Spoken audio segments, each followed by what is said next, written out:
कोलकातार द्वितीय विजय।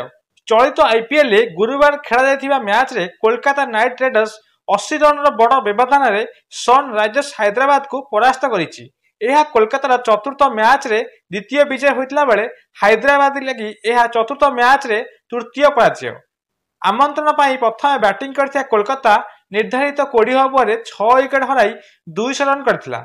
दल पक्षर वेंकटेश आयर 20 बॉल 60 जो कि 7टी चौका और 3 छक्का। सेहीपरि अंगक्रिश रघुवंशी 32 बॉल रे 50 जो कि 5 चौका 2 छक्का थिला। अन्य मध्य अधिनायक अजिंक्य रहाणे 27 बॉल 1 चौका और 4 छक्का सह 38, रिंकू सिंह 17 बॉल 4 चौका 1 छक्का सहित 32 रन करथिले। हैदराबाद पक्षर मोहम्मद सामी, कुमिन्स, किसान अंसारी और कामिंडू मेंडिस गोटे लेखा विकेट अख्तियार करथिले। जवाब आरंभ बैटिंग विपर्य सम्मुखीन होता बेले हैदराबाद मात्र 16.4 ओवर 120 रन कर ऑल आउट होइला।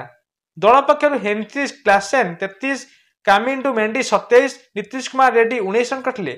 विजय कोलकाता पाई वैभव अरोरा, वरुण चक्रवर्ती 3 लेखा विकेट अख्तियार करथिले। सेही एंड्रू रसेल 2टी विकेट अख्तियार करता फल कोलकातार द्वितीय विजय एवं हैदराबाद तृतीय पराजय।